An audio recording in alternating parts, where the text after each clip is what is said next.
سلام طعنا هبلي كم يتصنحوا كبرات تملكتي تلفزيون دمصيانة تግራይ نزعلت زبلنا زيناتات حزنا لكم قربنا لنا زينانا بزينة عوتك نفلمهم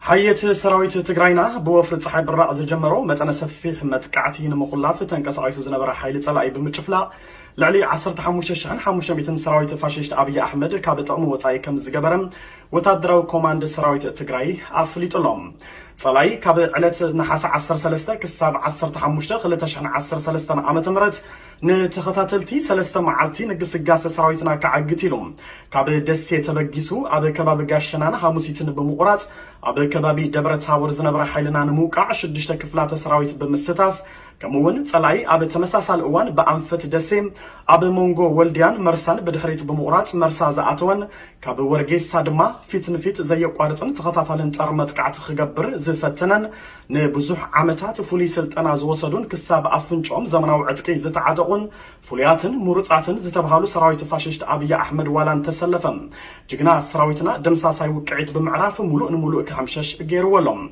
بدمر أبي كلتيهم جنبرات 8,485 موتات 6,930 قصلات 174 دما مروخات انتخونهم 5 تانكي 120 مليمتر مدافع 3 زو 23 بركت زبالة مورتار دشكان برين كالاشنن زمناوناي كوماندو عتقن اصوارن نبرت حيت سراويتنا خوينولم كابزي بتوساغي 44 زتفلاليا تشكركرتن ماشينريتاتن كم زتمنزع وتادراو كوماند سراويت تግራይ حبيرلم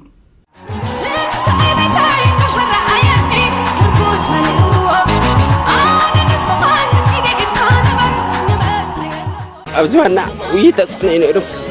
لكن كمت أن علي دسنا بطعمي صحي بريقنا خنول خيدنا حنتي انكو هيوتهم نساخ خفلن برخا خيدم ما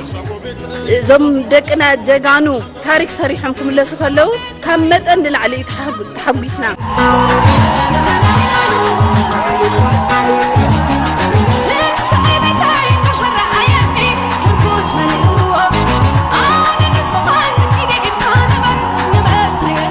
فرست نايت مال إنيرو تودينا عوتي ليو عبد تግራይና كلتا 3 ግዜ سعرنا يوم قطانم كسعرو مينا كل ግዜ خا تግራዋይነት ናተ ኩልዕ ይخنب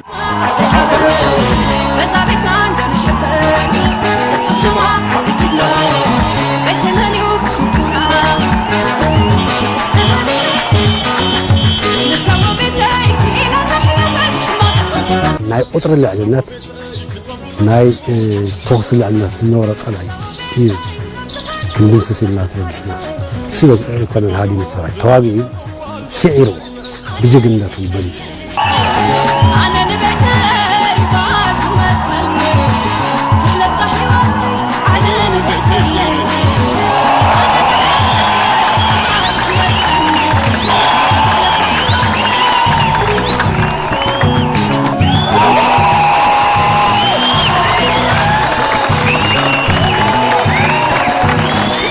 زم تشفشفنا هو تادر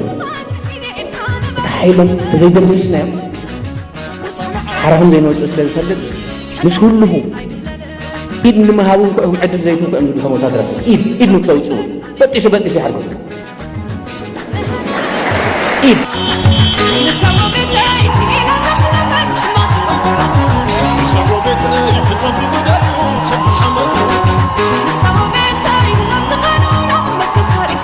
الساعتهم نايبهم يقولوا أنا يبونا نقدر سرنا يا ولدنا أي تأمر سرحتي يوم تمدقنا تحلب صحيواتي صبت تግራይ خطاني زدل تግራይ سعيرة تግራይ تعوت تسعروا ونسكع متقرشة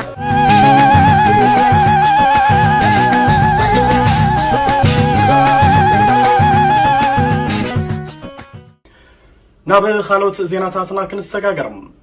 መንግስት ትግራይ ንዘተ ሰላም ቁርብ ከም ዝኾነን ዘየሸራው መሸማጋላ አካል ክህሉ ድማ ከም ዝደለን ፕሬዝዳንት መንግስት ትግራይ ተገራላይ ዶክተር ደብረጽዮን ገብረ ሚካኤል አፍሊጦም ምስ ጉጅለ ፋሽስት አብይ አሕመድ ክግበር ኣብ ዝኽእል ዘተ ሰላም ድማ እቲ ንወራር ፋሽስት አብይ አሕመድ ደጊፉ ጠጠው ዝበለ ሕብረት አፍሪካ ሞንጎኛ ክኸውን ከም ዘይኽእል ፕሬዝዳንት መንግስት ትግራይ ተገራላይ ዶክተር ደብረጽዮን ገብረ ሚካኤል ሓቢሮም ኣለዎም ኣብዚ ጉዳይ ዘደለናዮ ተወሳኺ ጸብጻብ ክህልወና እዩ ከም ዝስዕብ ድማ ክቐርብ እዩ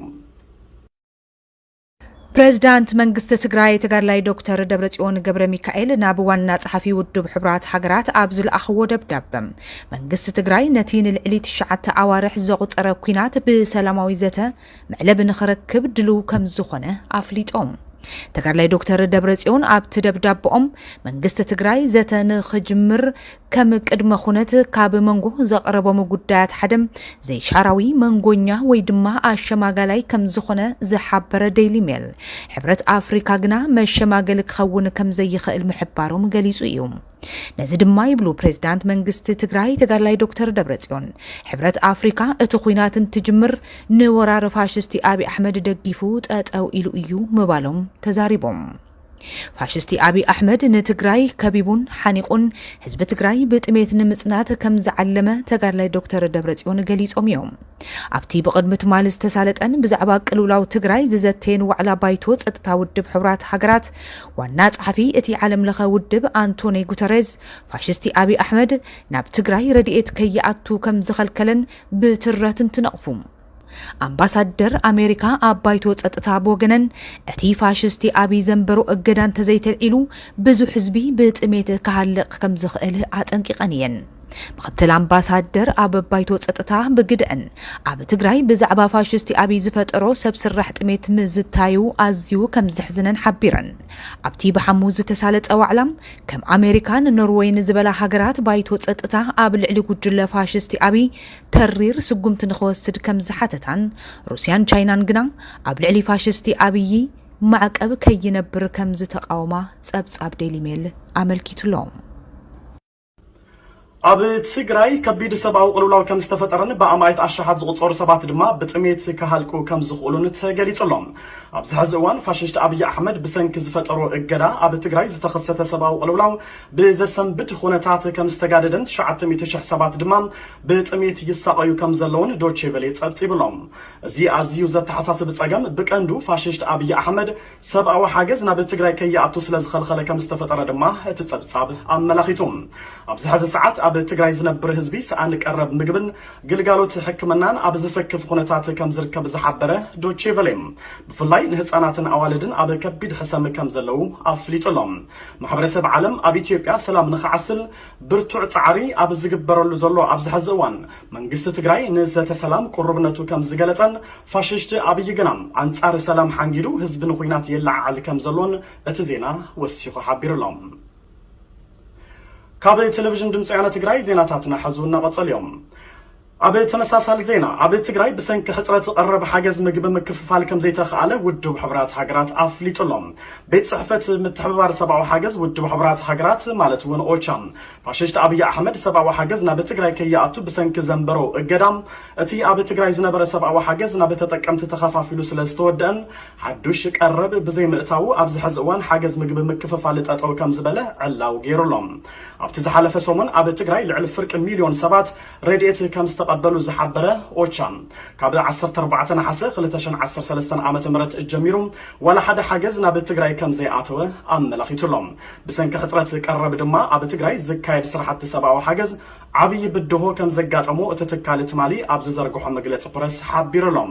ኣብዚ ሕዚ እዋን ኣብ ትግራይ 5.2 ሚልዮን ወገናት ሓገዝ ምግቢ ከም ዘድልዮምን ነዞም ወገናት ረድኤት ንምክፍፋል ድማ ኣብ መዓልቲ ሰብኣዊ ሓገዝ ዝፃዕና 100 መኻይን ናብ ትግራይ ከኣትዋ ከም ዝግበአንን ልዕሊ ሓደ ሰሙን ግና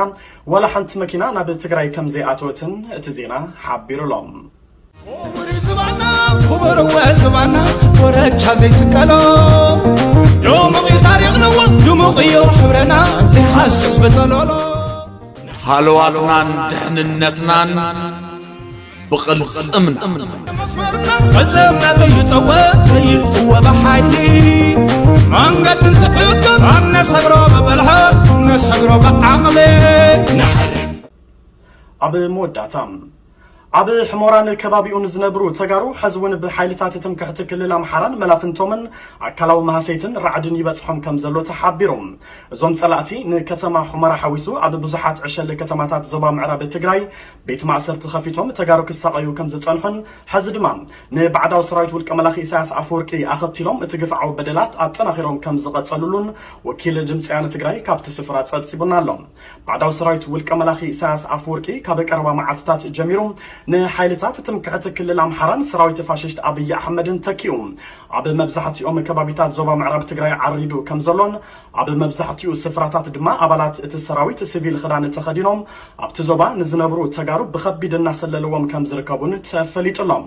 ኣብዚ 2-3 መዓልታት ድማ እዞም ወረርቲ ሓይልታት ኣብቲ ከባቢ ምስ ዝነብሩ ባንዳታት ብምዃን ክዳን ሰራዊት ትግራይ ተኸዲኖም ባንዴራ ትግራይ ብምሓዝ ህዝቢ ብምድንጋር ንኸጥፍእዎ ልእኽቶ ሒዞም ምድለዋት ከም ዝገበሩን ዝሓበሩ ምንጭታትና ከምዚ ዓይነት ኩነታት እንትፍጠር ኣብቲ ከባቢ ዝነብሩ ተጋሩ ኣድላይ ዘበለ ጥንቃቐ ክገብሩ ከም ዝግባእ ወኪልና ኣባዲ ሓድጉ ካብቲ ስፍራ ጸብጺቡና ኣሎ ኣብ መፈለምታት ወርሒ ነሓሰ ኣብ ከተማ ቆራሪትን ከባቢኡን ሓዊሶም ኣብ ብዙሓት ቦታታት ዞባ ምዕራብ ትግራይ ንጹሓት ተጋሩ ብዘስካሕክሕ ኩነታት ከም ዝተረሸኑን እቶም ጸላእቲ ካብቲ ዝሓለፈ ወርሒ ጥሪ ጀሚሮም ድማ ብግፍዒ ናይ ዝረሸንዎም ብዙሓት ተጋሩ ደሃይ ንምስዋር ናብ ዋሕዚ ሩባ ተከዘ ከም ዝደረበይዎምን ሎምውን እዚ እከይ ተግባር ከም ዝቐጸሉሉን ወኪልና ወሲኹ ጸብጺቡና ኣሎ እምበር ከስ እዚ ኸበርኩም ተመልከቲ ቴሌቪዥን ድምፂ ወያነ ትግራይ ነዝዕለት ዝበልናዮም ዜናታት እውን ኣብዚ ዛዚምና ኣለና ስለምክትታልኩም ኣመስጊና ክንፍለይኩም ሃለዋትናን ድሕንነትናን በቕልጽምና ትግራይ ትስዕር ሰላም